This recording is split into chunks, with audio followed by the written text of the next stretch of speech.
Di kayaan niya Mr. Maravillas, naderispi ng mga Duterte, paawa effect. Diba, lagi naman baliktad yung sinasabi ng mga Duterte. Malamang, paawa, pabiktim.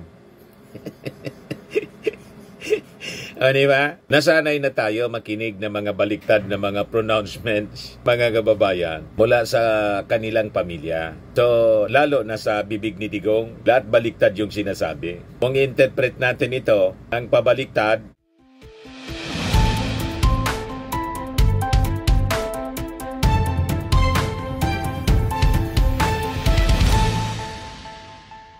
sunod-sunod po mga kababayan ang setbacks sa kampo ng mga Duterte. Una, yung request nila for interim release kung saan mga kababayan, una pinalitaw nila. May deception kasi palagi. Pinalitaw nila na walang kontra yung ICC prosecutors. Yan pala, wala mang ganun. Tapos, pinalabas nila mga kababayan na may host country na silang nahanap. Yun pala mga kababayan, nag-apply pa lang parang si Atty. Harry Roque na nag-apply pa lang ng asylum, inassume na niya na ma-approve. Ayun, denied. O, diba? Yung dalawang bansa, mga kababayan, dininay. Pero sabi ni Sara, hindi man anya kami nag-apply sa Australia. Mas masama, sabi nga natin, kasi hindi pa nag-apply kung totoo. Pero sa tingin natin, nag-apply. Kasi paano man mag-action? Paano man i-deny ang walang application? Di ba? Ba't magpapalabas ng ganon yung Department of Foreign Affairs and Trade ng Australia kung walang application? Pero tingin natin, reading natin mga kababayan, just to save face. Biglang nagsabi si Sara, wala man na niya kaming application sa Australia, pati sa Belgium denied. O ngayon, ito another setback mga kababayan sa kampo ng mga Duterte. Kasi base sa latest na balita, pati yung request nila to disqualify the two judges ng ICC, dininay po. Ito, ICC plenary, no bias found in two judges Duterte sought to disqualify. Yan sana ang gustong ipa-disqualify ng abogado ni Digong. Kaya lang di sila pinaboran ng ICC plenary. Wala man anyang bias dito sa mga judges, sabi po ng ICC plenary. So sabi dito sa balita ng GMA, in the full decision published kahapon po, July 3, the plenary said that Judge Rain Adelaide Sophie Alapini Ganso and Judge Maria del Socorro Flores Leira acted in accordance with their duties at all times. Accordingly, the plenary of judges acting unanimously considers that the Rome Statute recognizes the judges Alapini, Ganso, and Flores may exercise the functions assigned to them, it said.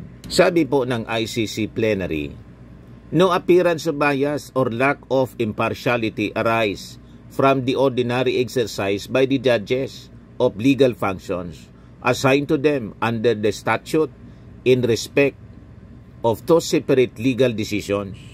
The full copy of the decision was published on the ICC website on July 3. Duterte previously requested that Alapini, Sanso, and Flores be disqualified from adjudicating on the issue of jurisdiction, saying this will ensure the autonomy and irreproachability of the judges, as well as the efficient conduct of the proceedings. Yung mga ICC judges kasi po, wala man talagang dinidisplay na partiality. Hindi tulad ng mga senator judges natin dito sa Pilipinas na daldal ng daldal sa issue ng impeachment case laban kay Sara Duterte. Ito sana na mga senator judges tulad ni Bato, ni Jaime Marcos, ni Robin Padilla, ni Bungo, lantaran yung display of partiality. Tawag pa ni Tawag pa nga nila sa kanilang sarili, Duterte Senators. Kaya lang, sabi ng mga legal experts, pati prosecutors, magiging problema. Kasi, magalimbawa mag-inhibit sila. On their own, voluntary mag-inhibit. Ang count niyan, vote against the impeachment. Panalo pa rin. O diba? Kaya ayaan na lang natin. Pero sa ICC po, hindi ganon. Wala kang makikita na display of partiality. Kaya dininay po yung request na i-disqualify yung dalawang judges. Ito yung desisyon mga kababayan na na-publish. Unanimous po yung desisyon.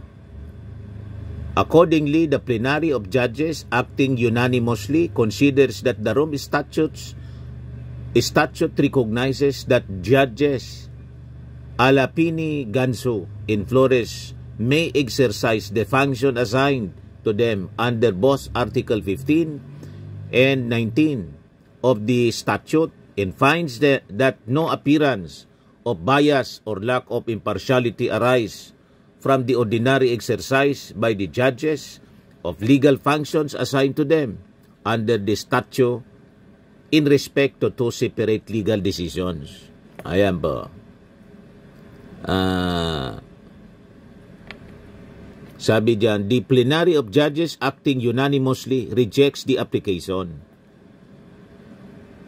Natatluhan na po mga kababayan ang kampo ni Digong. 3 setbacks.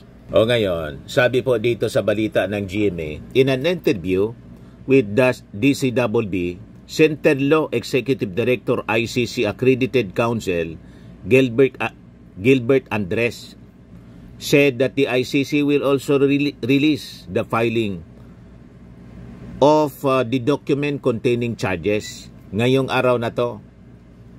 So ito daw, similar to the information filed when charging individuals before Philippine courts.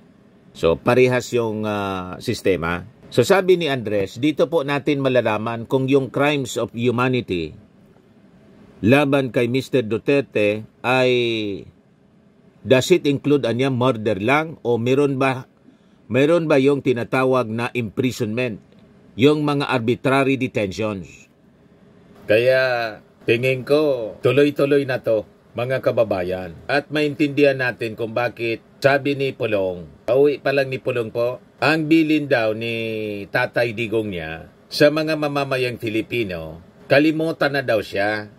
Yan sabi mismo ni Pulong, FPRRD tells Filipinos to forget about him. Focus on their lives. Di kayaan niya Mr. Maravillas na spin ng mga Duterte.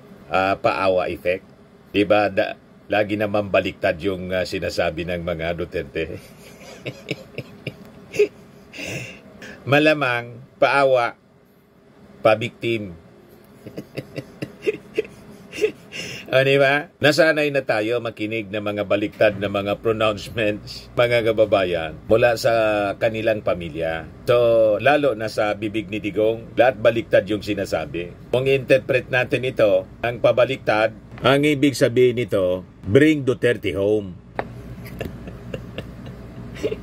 Maniniwala lang tayo kung yun talaga ang saloobin ng dating Pangulo, kung tatahimik na po sila, wala nang mga rallies na mananawagan po na bring Duterte home. Kasi pag si Sara ay pupunta pa rin, may mga nag-schedule po sa ibang bansa, organized by the Duterte supporters, mga DDS po, na ang tema, bring Duterte home. Pag pumunta doon si Sara, ano ibig sabihin? Tama yung ating mga interpretation na hindi man totoo yung sinasabi ni Digong, napabayaan na lang siya. Ayan kalimutan na daw siya. Mag-focus na lang ang mga Filipino sa kanya-kanyang buhay. Yan, sabi dyan, Davao City 1st District Representative Paulo Duterte said his father, former President Duterte, appealed to the Filipino people to focus on their lives and forget about him as he is already old. Matanda na niya ako. Huwag na ninyo akong intindihin. Yun daw yung sabi ni Digong. Pag ganun, di okay. Kaya lang, I think, another paawa ito. Di ba? Kung sa manliligaw, ito yung tinatawag na tulak ng bibig, kabig ng dibdib. Pabayaan na siya, pero ang sigaw ng mga supporters, bring Duterte home. Kasi kinidnap si Digong. Gusto nilang ibalik sa kidnapper si Digong. Sabi yan ng ICC prosecutor, saan nga nakakita na ang akusasyon nila kinidnap, pero gusto nilang ibalik sa Pilipinas kung saan yung gobyerno ina-accuse nilang nangidnap. So ibabalik mo sa kidnapper. Di ba? Wala sa hulog yung mga argumento. So sabi dito, Representative Duterte thanked the people standing by his father during these trying times. To the Filipino people, thank you for your sincere support and prayers for my father. We truly appreciate it, sabi po ni Pulong.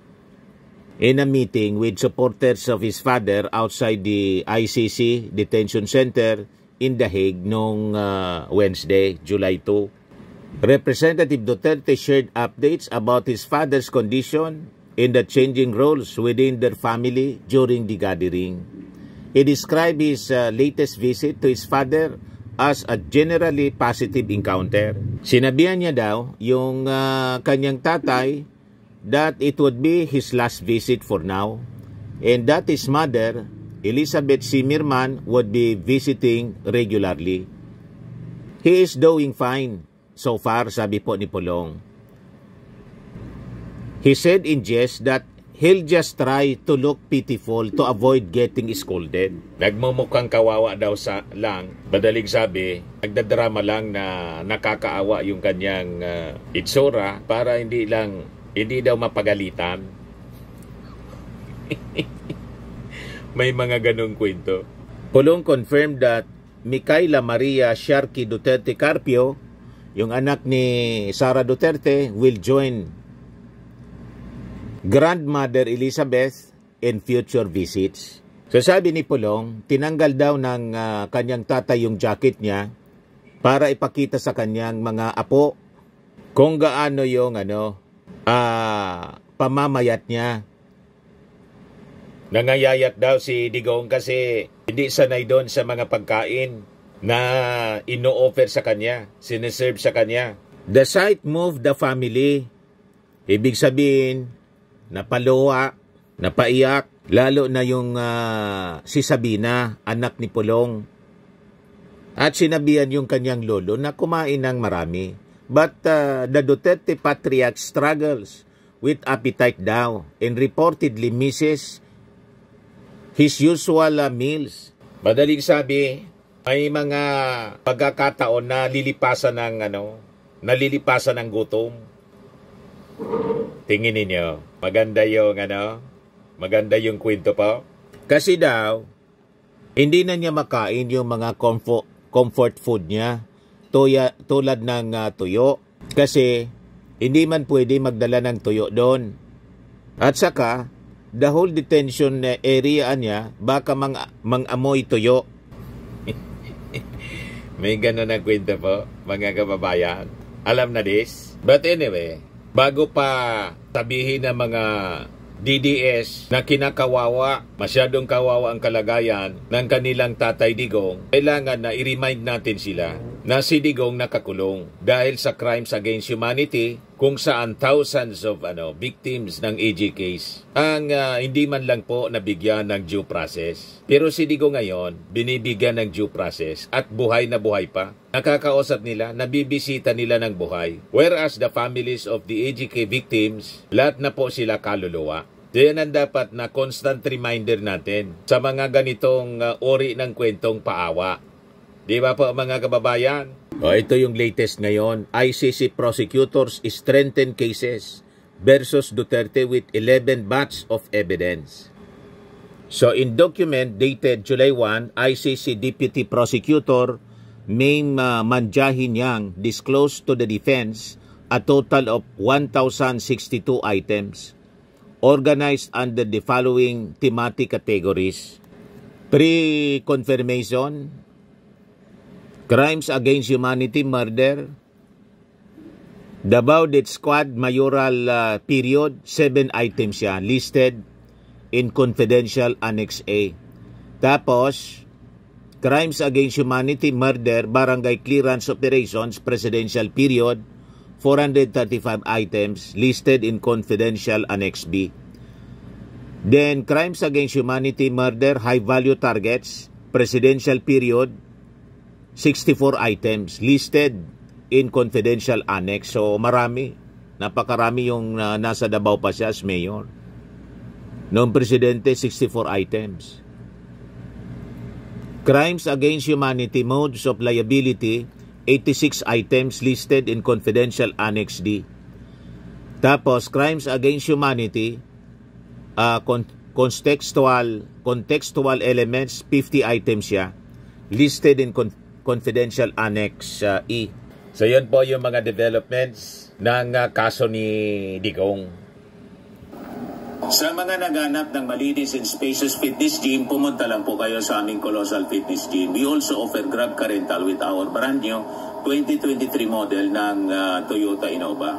We also accept booking for those who are planning to travel via PAL, Cebu Pacific, and other airline companies, local and international, and bills payment for Meralco Bills, PLDT, Aleco Bills, etc.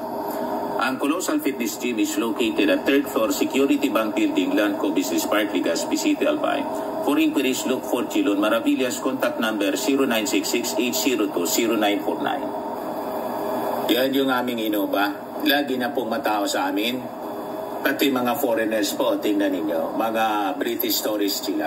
Ang lalaki ng katawan na, mga kababayan, nag-gym sa amin. Ito naman po, Indian National. Ito mga mga European sila. Ito naman yung bago naming product na binibenta online, iGlow Serum. Whitening po siya galing sa South Korea. Tingnan ninyo yung epekto sa aking anak na architect entrepreneur, Riz Maravillas. For inquiries, look for Riz Maravillas on FB. Ito naman po, Firmax Framing and Lifting Cream. Pinapahid po ito sa mga pulses and affected area. Mainam po ito sa mga pains at paninigas na mga kaso-kasoan. Ito po, Automax Radiant Serum. Sa mukha naman yung application. Anti-aging po siya. You will look 10 years younger than your age. Ito naman po yung bago naming product na binibenta online. I am Worldwide Amazing Pure Organic Barley Powdered Drink Mix from Australia. Endorsed by Miss Maritoni Fernandez, cancer survivor. Ang mga health benefits niya po, boost immunity, improves digestion, enhances energy levels, packed with antioxidants, prevent cancer. For inquiries and orders, dumiretso na lang po kayo sa aking anak na architect entrepreneur, Riz Maravillas. Sa mga mahilig po sa imported bags and wallets, message ninyo po si Madam Eileen Rosales sa kanyang page, Eileen Closet. Yan po siya mga kababayan. Nakabase siya sa Amerika. Ito naman po yung bago naming product na binibenta online. iGlow Serum, whitening po siya. Tingnan ninyo yung epekto sa aking anak na architect before and now. Yung mga inquiries po ninyo, dumiretso na lang kayo sa kanyang Facebook account, Riz Maravillas.